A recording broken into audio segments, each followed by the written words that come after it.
Okay, Dad, this is our, I think our 8th or 9th podcast. We're after the Christmas break. You should know, Tim. You're the.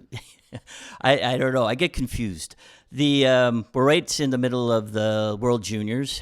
Canada got hammered pretty good, 6-0 yesterday by the Russians. You know, Tim, we're pretty even in shots there. Yeah. And I'm not knocking the goaltender, but if we don't get the better goaltending, we'll be out fast. Yeah.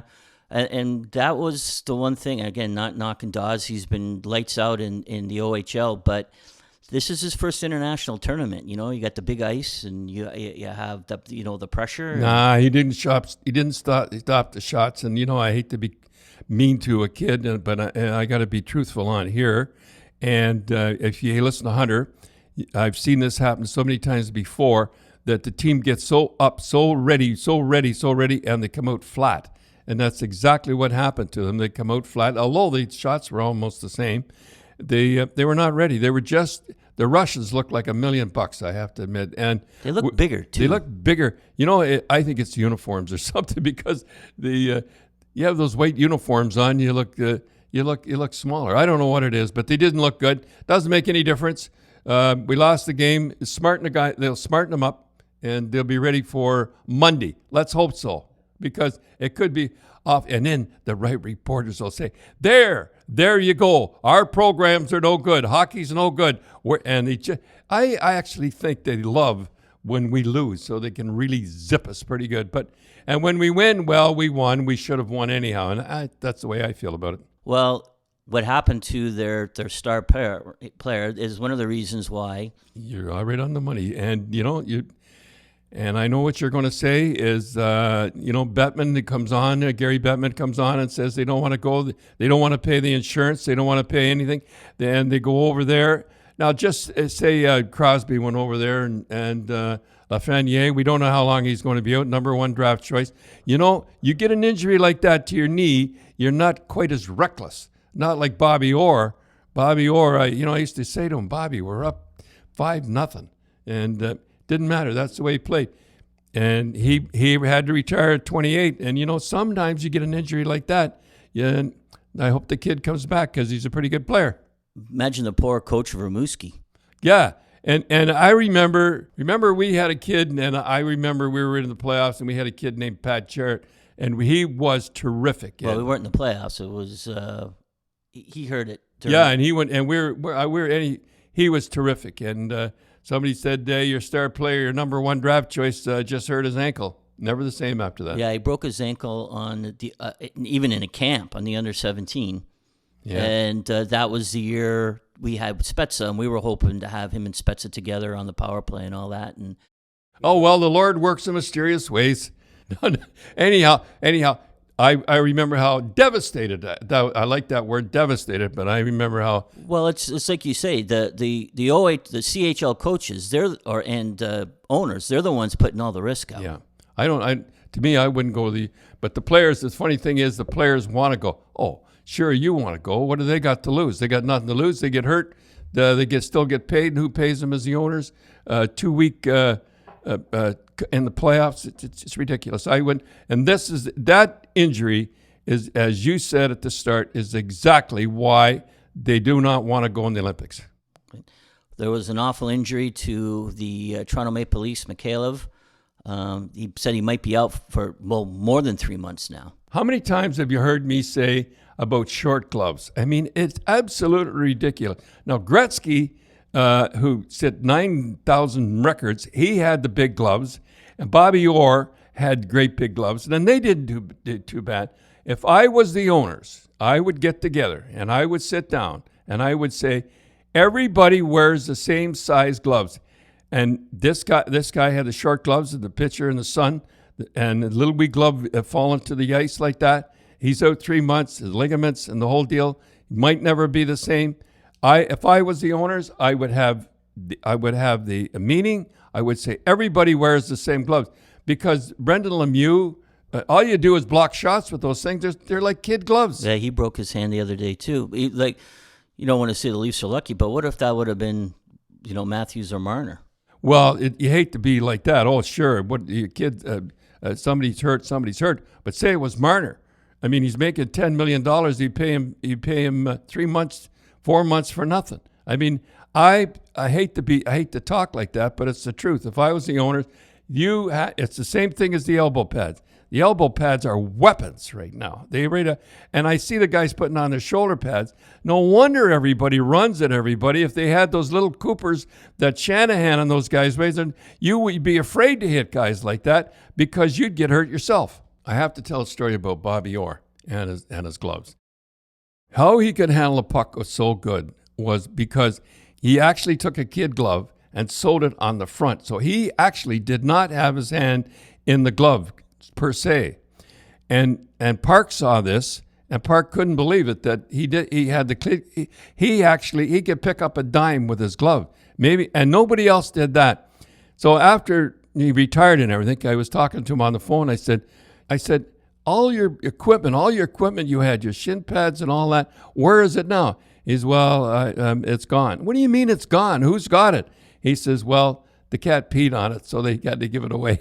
Well, Dad, it's Christmas time, and it's the holiday tournament, and all through Canada, U.S., there's tournaments going on. And I was at a rink the other day, and I guess the machine that cleaned the ice, I don't know what it was called, was electric. And we had an incident one time about a diesel Zamboni. Never forgot it. Was in Rochester, New York. I had a hockey school that started at 8 o'clock in the morning. Had to be there at 8 o'clock. And all day we were there, and I felt brutal all day and everything like that. So I was the last guy out, and as I'm leaving, I see our goaltender, a great kid, Chris Parker, I think his name was, and he was slumped and he was head down, and I went over to him and I shook him and I said, "What's the matter?" He says, "Oh," and he woke up as if he woke up. He said, "I have an awful headache. I'm almost." And what happened was, and I had an awful headache too, and all the instructors, everybody had it. And what happened was the fans, they had 3 or 4 fans up in the ceiling, and we had a gas-powered, I forget what it was, but it was, and the fumes stayed inside. And if we had stayed inside, the doctor said, if we had stayed inside another hour and a half, all of us could have been died from carbon monoxide. Did I get it right? Yep. And I got him outside. I had to help him outside and all the people in there, but I never forgot. And I thought of how we've really come far that we have electric now. And I love the Olympias. I love they're nice and shiny, nice and red. They really look good. But I thought of Chris Parker slumped over and me hardly making it out because of the fumes and how far and how fast and how much better it is now. Well, Dad, when we're doing the podcast, we were looking at this date in hockey, and it was 40 years ago to the day that the Toronto Maple Leafs traded Lanny McDonald to you in Colorado. You know, I never forgot that. Ray Miron was the general manager. You can spell that with an O, but anyhow, Ray Miron, he came to me and he said, we heard through the National that they were trying to get rid of Daryl Sittler. Imagine trying to get rid of Daryl Sittler, but they found out that Punch Imlach found out he had a no-trade contract. So to get even with him, and boy, it must have been something back in those days with Punch, he said, we'll give you Lanny McDonald. Lanny McDonald. I mean, they want to get rid of Lanny McDonald? I couldn't believe it. Yeah, but they want a pretty good player back with Wilf Paymont. Nobody ever says that.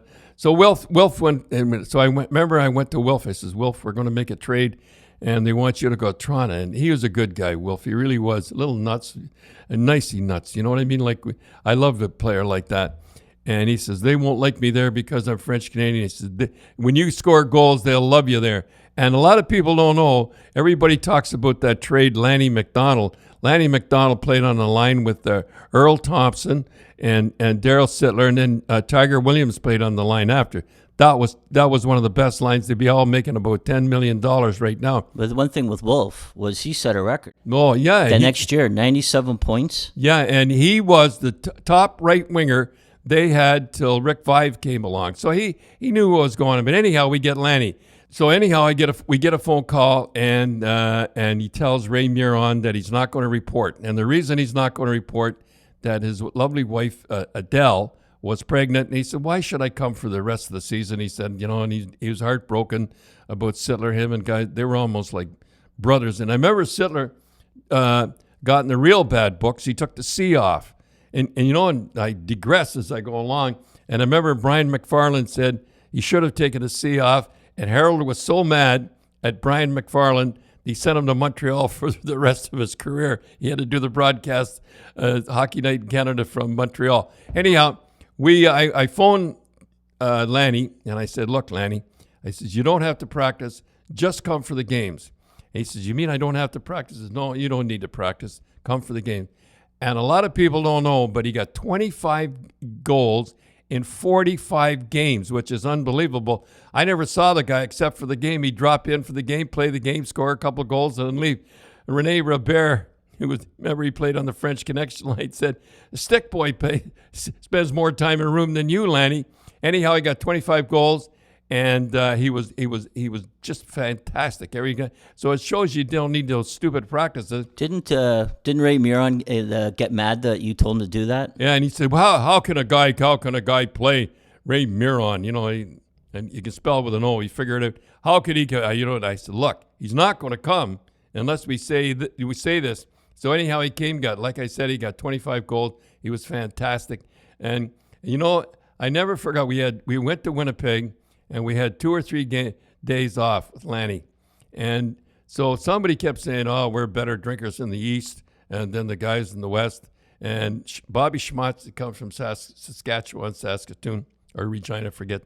So Lanny and Bobby Schmatz were good friends on the team. If we only had a goalie, I think, now I'm getting digressing again. If we only had a goalie. I mean, then the next year they went and got 2 good goalies. Anyhow, someday I'll go into that. So we have a contest. We have Lanny and Kevin Morrison, the great guy from Sydney. They call him the Beast, right? Oh, they call him the Beast. I mean, he could put him away pretty good. He could throw him. He was a great guy. And so I'll never forget the room. So we have the beer there, and we're all set to go. Like we had 2 or 3 days off. We wouldn't do this. So we're all there. So what were they doing? So they had the beer. They had a case of beer. And they'd have a beer out in front. They have to drink how many? Well, I forget how many. It was a lot. And I said, I think we're in trouble here because I could see Kevin after a couple started to work at it. And Lanny McDonald, I mean, he was having fun. So I remember that was the end. I forget how many we had. And they put him away pretty good. Kevin was good, don't get me wrong. Better than most people. And I'll never forget, he called quits. I won't say what happened. He called quits. He just couldn't drink anymore, Kevin. And Schmatzy, he looked at Lanny, and Lanny said, Schmatzy, crack me another one. And twirled his mustache and went in. He said, that was the trouble.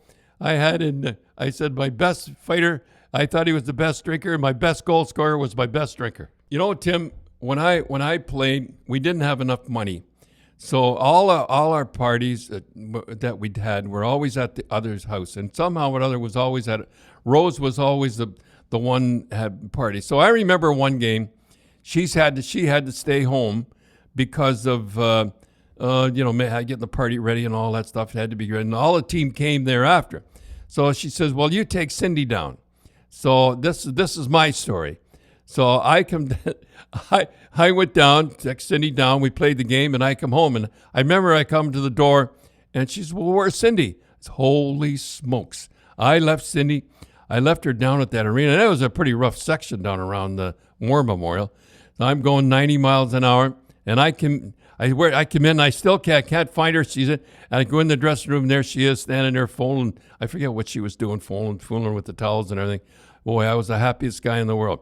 Now, Cindy, you're sitting over there in the come on over here, and that's my version.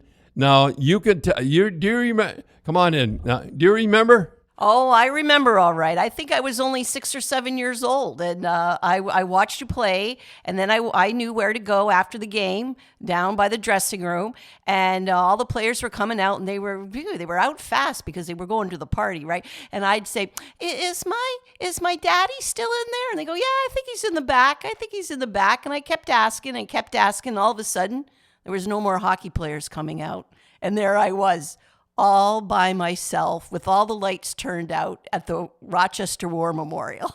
And it was tough. And like I said, it was pretty tough. I thought you might go outside. Well, it was scary. So I go, oh, what am I going to do? I'm just a little girl. So I thought, well, I'll go down where I was never told to go down to, by the dressing room. So I go down the long hall, and I drive Rochester American. So I knock on the door lightly, and out comes Nate. Nate, remember Nate Agnello? Oh, Nate Angelo, yeah. Yeah, as the trainer, yeah. And I said, is my daddy still in there? No, he left. Well, the lip starts quivering, and I'm almost starting to cry. Well, come on in. He goes, I got some work for you to do. So he goes, your dad will probably be back for you. I'd like to jump in while you're here. Do you remember the time I got in that fight and I got cut? Someday we'll talk about the fight. Oh. Dennis Extall. So I'm in getting stitched up, and when you get stitched up, it takes a long time.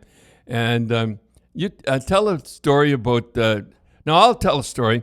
When I remember getting stitched up and coming out, and Rose was standing there, and she looked at me, kind of funny. I remember she said something. I forget what she said, but you're a young girl, and I come out stitched up. I was still losing blood from a fight. Now tell us what you thought of me coming out of the dressing room with the blood. Well, I can remember always going to your games, and you were always in fights and everything. And I sort of, it's pretty cool to see your dad on the ice, knowing that he's the toughest guy. But then there was that one fight. Oh, we'll have to tell that story about Pittsburgh, about the fight between Gassoff and who was the other guy? Steve Durbano. Oh, Steve Durbano, yeah. Yes, I remember that too. But anyhow, tell us about when I walked out with cut pretty good. Well, we're there, and once again, all the players are coming out and saying, "Oh, Rose, wait till you see Don. Oh, Cindy, wait till you see your daddy." Whoa, they're going on like this. So you finally come out, and you go up to us, and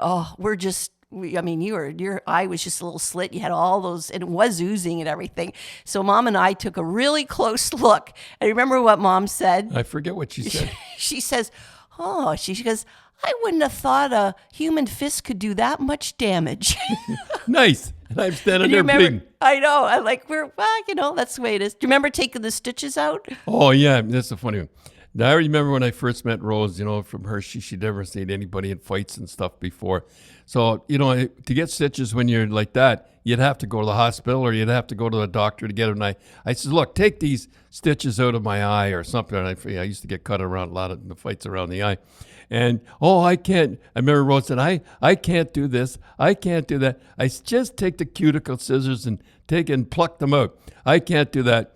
So I remember after 3 or 4 years, she used to do this. Do you remember what she said to me? I remember all the time. I sort of enjoyed it too. When it was always great when Mom says, "Cindy, go get the tweezers," because what you do is you pull the stitches up with the tweezers, and then you cut them with the cuticle scissors. I didn't know that. Yeah, because you needed the thing. Hurt. Yeah. Well, what she used to do was. She used to tweak you with the tweezers, and put a little bit of flesh and make you flinch. And then she'd say, "Oh, Cindy, look at big tough hockey player. Look at him flinch. Look at him flinch." And she used to like to see me twitch all the time. She's a big soft hockey player. Yeah, I'm supposed to be tough. And I remember when she started, she wouldn't even touch me before. That's right. Well, we were tough. We toughened up. Remember when even when should we even talk about you with my teeth and even you toughened me up? Oh, yeah. I should tell that story. Now, this is the story. No, it sounds terrible, but it's does. Not. It sounds terrible, but isn't it? So you were young and you had your tooth and it was just hanging by a thread. Sounds terrible. Not when I think of it. It was my baby tooth. Yeah, baby tooth. Anyhow, so I said, "Get the pliers." And so I pulled it out. I pulled the tooth out. Sounds terrible to just talk about it. So I remember a guy, our top scorer, and I don't want to mention his name. He got into a fight, and he was like a little baby fighting like that, and he got beat up pretty good. So we're sitting around at the downtowner afterwards, and I'm in the wives, and that's what we used to do. We used to sit around and talk and everything. And she heard about what I did, and I guess Rose told her. She said, "I think that's cruel. I think that's cruel to make your daughter stand there with the pliers and you come up and pull her tooth out." I said, "It's too bad your husband didn't learn a little more toughness. He might have not got beat up tonight." She came at me. She was coming right at me over the top. So we used to have a lot of fun. And how did we get into this here? Well, like the thing is, people wonder nowadays. I mean, that's how you get your toughness, and you get sort of immune to all that violence, and that's how we were sort of raised. Like we just Remember it was the a time, thing. Sydney, you had a big, beautiful bite. I'll never forget it. But you grew old, and I made you clean the. You were going to give it to your neighbor's kid or something, and you cried and cried. You couldn't understand why I made you clean the bike and give it to another person. Why they couldn't clean up? Do you remember that? Well, I remember that, and I remember you and Mom really got in a big fight like that because Mom took my side. She couldn't understand why I had to clean the bike if I was giving it away for free and all this. So then you two really went at it, and then, oh, geez, I better clean the bike because Mom and Dad... You were crying, cleaning the bike, and I'm thinking, I'm being a good guy. I paid for the bike. That's right. And I'm giving it away, and here we're having a big fight over it. Yeah, you taught me a lot of lessons in life. I mean, that was one of them. You clean. So if you give something away, doesn't mean you got to give it away dirty. So clean it up. You know, and on the Grapevine, I loved that show, and it was really, I had a lot of fun at it. And we had Gerry Cheevers on, and I played with Gerry Cheevers in Rochester Americans, and Betty, his wife, and Rose were good friends. And we have a few stories that Gerry starts off. That doesn't make me sound very good, but we have a few stories from Gerry Cheevers. First of all, before you go any farther, I watched the start of the show in a private office with no air conditioning, which is okay. I can see you sweating. That's from overweight.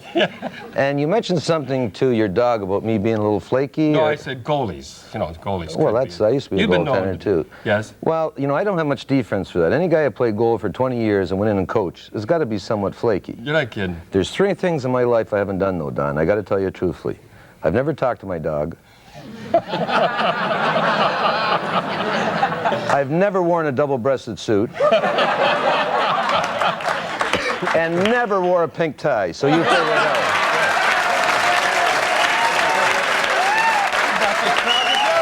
Oh, I played in front of you. I was a pretty good guy. I mean, a few times you get hit in the... You were a good guy. Yeah. I can't argue that. Yeah. Not a good player, eh? You're not going to say say anything. it. I said you were a good guy. I could fight, though. Yes, you could. The greatest fight I ever saw, you and Spider Mazer. I couldn't believe it. That was my first year of pro, maybe my second. You hit each other over the head with the sticks. Yeah. You both in getting stitched up together. I says, I got another 19 years of this to go through. I think I was about 25. That was a good one. Remember Red Baron? Now you remember the Red Baron. Oh, yeah. I gone through my whole junior career, first couple years of pro without a serious injury. My wife presented me with a child the night before, a premature child, weighed 6 pounds, very tough night, and I never went to bed all night. And the first shift down the ice, Red Berenson was a great American League player. He comes down in grapes, and I wasn't sharp that night, and usually when a player come down on grapes, I felt I had to be sharp to bail us out. And anyway, he danced around grapes like I expected, and let a routine shot go, and I missed it, and that was the first time I got seriously injured. I lost all my teeth and 40 stitches. And I want to thank you, or else I would have that's good. I would never been a complete hockey player. Crow made you go back, did he? Joe Crozier? I got stitched up and finished the game. Yeah, stitched up, knocked all... You got benched. I got benched. Well, what else is new? Remember the next day he wanted you to practice. I go in and... You said, go in, Grapes, and ask him if I have to practice. Well, the old Crow, Joe Crozier we're talking about, our coach, who was a great coach, I thought. He had some funny ways. Made you go back out and practice. Pitt Martin, another one. I mean, I remember. That was the safest thing in the world for me, though. I never got hit in practice. Oh, you're not kidding. We'll talk about that a little later. Geez. How about Pitt Martin? That was a scary one, though. I have to admit this one. That was one of the worst injuries I've ever had in hockey. Once again, Pitt Martin was coming down the ice in the American League, and he was about to either go around or through Don Cherry. I couldn't figure out what at the time. And I thought he was going to go around, and I was prepared for that, but he went through him. And I reached out to grab the puck, and my hand slipped out of my glove, and he skated right over my hand.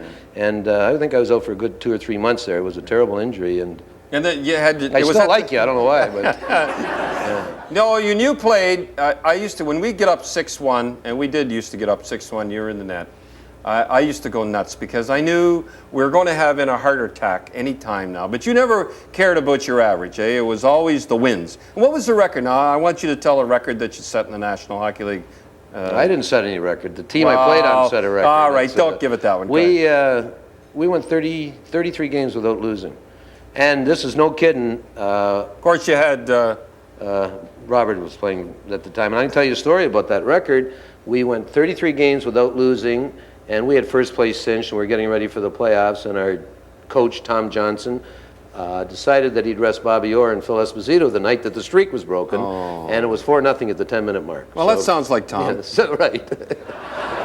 Practice, the worst practice player in the world. He used to steer the pucks into the net. You remember that? Remember the time I almost had you going there once? Well, if we ever got divorced, it would have had to been this time. We had a week off. We had won the bye, won first place in a bye, and Grape said to me, "You don't have to come for practice for the whole week." And I said, "Well, I got to practice. I'm coming." He says, "No, don't go," because he knew I'd ruin practice. The players hated me in practice and everything. And I said, "I'm going." He says, "No, I don't want you there till Friday. Take a good skate and go play the games." Anyway, I showed up. We warmed up in a little bit, and he called all the players to center ice, and he said, "You get down the net." And obviously, we were going to scrimmage, and I heard him say something to the players, and there was a little chuckle and all that. And I really didn't apprehend what was going on. Then all of a sudden, Peter McNabb come down a breakaway, and Peter's a pretty good goal scorer, and he hit me in the stomach, and he raised his arms. And it didn't hit me yet. Then Terry Riley came down, and Terry likes to deke and dive, and he shot into my pads and raised his arm for a goal. And I still couldn't figure it out. Then finally I figured out that Cherry told them at center ice if they hit me, it'd count as a goal in scrimmage. I threw my gloves and stick at him. It was the closest we came to divorce. Yeah, that's true. How about the story about Bobby in Oakland? Oh, that was a great story. This Bobby is, we all know, and even his teammates, he was the greatest player to play the game, and we're killing a penalty. Eddie J was playing goal that time, and I was on the bench and was right next to the Oakland Seal bench, and Bobby was killing the penalty, and he liked to rag the puck at all, and he got it, and he circled our net, went up the right boards, and one of the Oakland players hit him, and knocked Bobby's glove off, but he still controlled the puck, went down inside their blue line, circled around, back around our net. No one could believe what he was doing because he really gave up an opportunity of a scoring chance. Circled our net. The Oakland players started picking him up. Finally, he come bolting down the door, the right side, stopped, picked up his glove, went in and scored a goal. I looked up, and our bench was crazy. It's a true story. But the best part of the story was, even though our bench was in a frenzy, the Oakland bench was up cheering too, so I knew we were in good shape. I like that story about Gerry told, but he was wrong. And I didn't, so I was a great interviewer. I never jumped in. What happened was, we were playing Quebec, and the game before in Quebec, Bugsy Watson was really doing a number on our forwards in front of the net. If you stood in front of the net, he'd cross-check. He used to be able to cross-check back in those days. So he put me on, and he benched Al Arbor. Well, I knew why he put me on. So I went up. I was the defenseman. You imagine how stupid I was. I stood in front of the net. Well, Bugsy, he had the heart of a lion. He cross-checked me. We had a terrific fight. And it was on television. And I'll tell you one thing. It was a terrific fight we had. Do you remember that, Cindy? Oh, I remember it. Mom, again, she had all the wives over and all the kids, but the game was televised, and they were in the kitchen, and I saw you were up in the stands, weren't you? You went, oh no, I didn't go up the stands in those days. No, it was fight, and I yelled, "Mom, Dad's fighting again," and everyone came in, watched the game. And I think she said something about, I remember you saying something, what are the odds that he would have a television game he'd have? So anyhow, that's what happened. So I come back to Rochester, and the crowd liked me because they had a pretty good fight. They saw it on television. So I get on the last minute, and yeah, Berenson did walk around me because my legs were like lead. And if you've ever sat there for the whole game, anyhow, he went around me and he got hurt. But I'll have one more story about Gerry Cheevers. And then we're going to next week, around Thursday, I think we're going to do the Punch Out at Piastani. You remember that one? But I have one more story to tell about Gerry Cheevers for now. That I remember we hadn't lost in 18 straight, but we were playing lousy. The last 3 or 4 games, we were lousy. And they were bouncing in off our bums and then off skates, and guys were putting their own nets. And I knew we were playing lousy. So I had a meeting with the players. And I'm having, listen, you guys, you were playing lousy, and the guys are picking her. Oh, yeah, 18 straight, and I'm trying to tell them they're playing bad. You got to be playing. You got to play better. You got to, and they're not paying. I can tell they're not paying attention. How can you give guys heck when they haven't lost an 18? So I remember I go up to Gerry, and he's taping his stick. He's turned the other way. And I said, Gerry, nobody listens to you when you've won 18 straight. He said, what?